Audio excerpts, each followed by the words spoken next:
We've got a voicemail number, 219-2-David-P.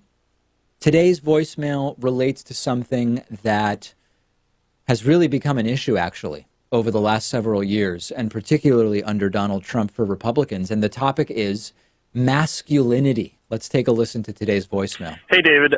Real big fan of the show. I kind of want to ask you a strange question.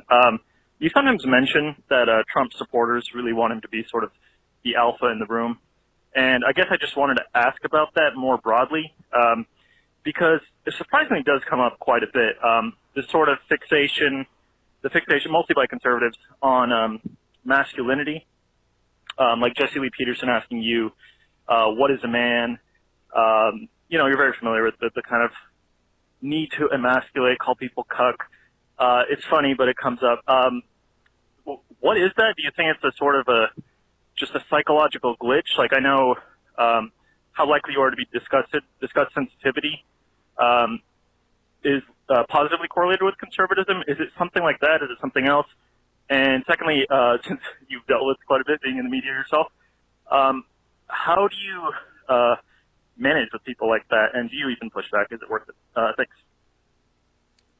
So the second part is sort of easier for me, which is that if someone's main critiques of me are that I am an NPC, soy boy, beta cuck, I'm not particularly interested in engaging. I'm just not. But the first part is very interesting, which is why is there this hyper focus on masculinity and identifying who is masculine, who is not masculine? I think this actually relates to, the part of the obsession from the right about gay marriage and transgenderism is religiously based. Some of it is simply bigotry, but I actually think that a lot of it is connected to these preconceived notions and hangups on masculinity that the right has. And I don't know, Pat, why they're so obsessed with the degree of masculinity and who is the most masculine politician and this is alpha and that's beta.